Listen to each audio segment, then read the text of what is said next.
আপনারা দেখেছেন যে গতকাল থেকে এই সমস্ত আজ পর্যন্ত আমি নিজে 6 জন মন্ত্রী প্রতিমন্ত্রী মহোদয়ের সাথে আমি সাক্ষাৎ করেছি।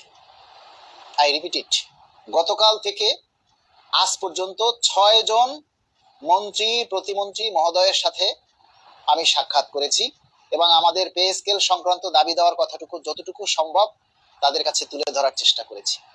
এর মধ্যে আমি প্রথম সাক্ষাৎ করেছি রেল প্রতিমন্ত্রী মহোদয়ের সাথে, তারপরে আজকে এর আগে আমি সাক্ষাৎ করেছি ভিপি নুরুল হক নূর, প্রবাসী কল্যাণ প্রতিমন্ত্রী ও বৈদেশিক কর্মসংস্থান মন্ত্রণালয়ের মাননীয় প্রতিমন্ত্রীর সাথে। আজকে দেখা করেছি, কথা বলেছি স্বাস্থ্যমন্ত্রী মহোদয়ের সাথে, ভূমিমন্ত্রী মহোদয়ের সাথে, আইনমন্ত্রী মহোদয়ের সাথে, এবং আমাদের যে সবচেয়ে দায়িত্বশীল ভূমিকা রাখবেন সেই জুনায়েদ সাকি অর্থ ও পরিকল্পনা মন্ত্রণালয়ের মাননীয় প্রতিমন্ত্রীর সাথে, তারপরে গৃহায়ন ও গণপূর্ত প্রতিমন্ত্রী মহোদয়ের সাথে।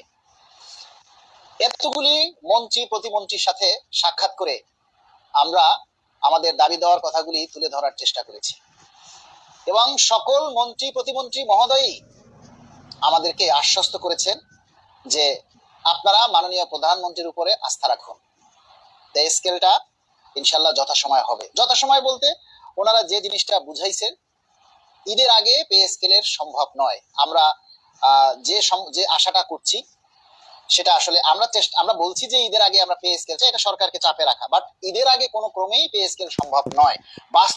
বাস্তবতাকে মেনে নেওয়াটাই হচ্ছে বুদ্ধিমানের কাজ।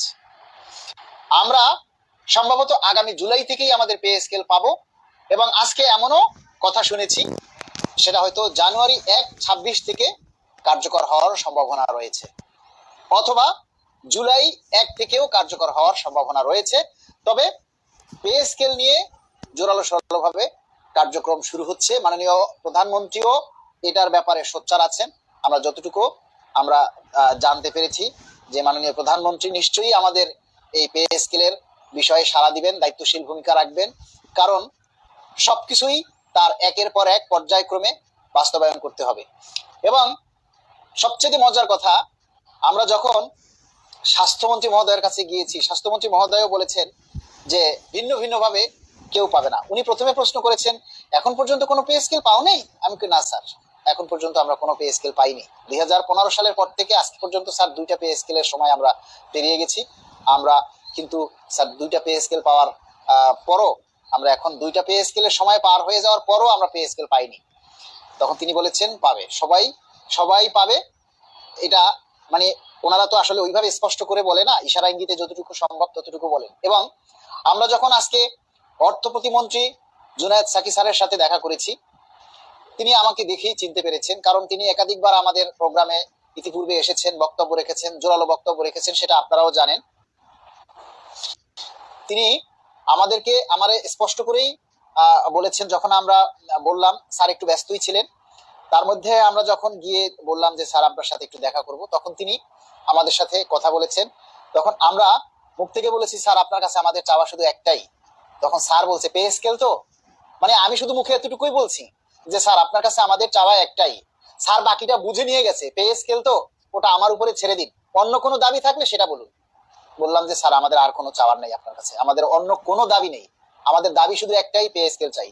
স্যার আপনি যেভাবে আগে আমাদের এই দাবি বাস্তবায়নের জন্য জোরালো বক্তব্য রেখেছেন, আমরা স্যার এখনো সেই একই রকম জোরালো বক্তব্য আপনার মাধ্যমে আমরা শুনতে চাই এবং আপনি মাননীয় প্রধানমন্ত্রীকে আমাদের এই বিষয়টা অবহিত করবেন। এটা স্যার আপনার প্রতি আমাদের বিশ্বাস আছে, আস্থা আছে। স্যার হেসে দিয়েছেন এবং স্যার এটাও বলেছেন মাননীয় প্রধানমন্ত্রীর উপরে যেন আমরা আস্থা রাখি। তবে এই মুহূর্তে আপনারা যারা অনেকেই বলতেছেন বা অনেকেই ভাবতেছেন যে আন্দোলন, এই মুহূর্তে কোনোভাবেই রাস্তায় আন্দোলন করা যাবে না। যারা বলেন যে রাস্তায় আন্দোলন দেন বা এটা করেন ওইটা করেন, তারা আমাদেরকে উস্কাচ্ছেন। আমাদেরকে বলেন যে আন্দোলন দেন, এইটা দেন ওইটা দেন, আমরা কিছু করতে পারতেছি না, আপনারা কিছু করে দেখান। তাদেরকে বলছি, যারা এই সমস্ত কথা বলেন তাদেরকে বলছি আপনারা কিছু করে দেখান।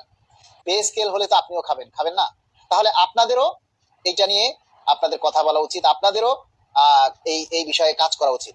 আপনারা যতটুকু পারেন আপনাদের মতো করে আপনারা চেষ্টা করেন, আন্দোলন করেন, সমস্যা কি, কে না করছে।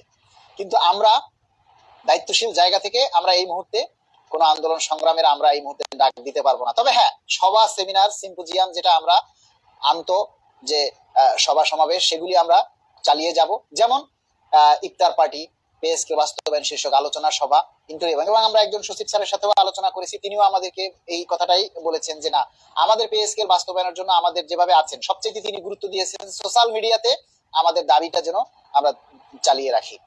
কারণ আপনারা জানেন যে ওই যে নরসিংদী না কোন জায়গায় জানি ওই যে একটা রেপ কেস হয়েছে, সেটা কিন্তু সোশ্যাল মিডিয়াতেই ভাইরাল হয়েছে, সোশ্যাল মিডিয়াতেই প্রচার হওয়ার কারণেই কিন্তু সেটা সরকারের নজরে এসেছে। তেমনি আপনারাও আমাদের এই দাবির কথাগুলি আপনারা নিজেরা সোশ্যাল মিডিয়াতে বেশি বেশি করে আপনারা সোচ্চার হন, সোশ্যাল মিডিয়াতে দাবির কথাগুলি তুলে ধরুন। আপনারা যদি নিজেরা নিজের দাবিটা তুলে ধরেন তাহলে অবশ্যই কিন্তু এই দাবির কথাটা সরকারের নজরে আসবে। তবে সরকার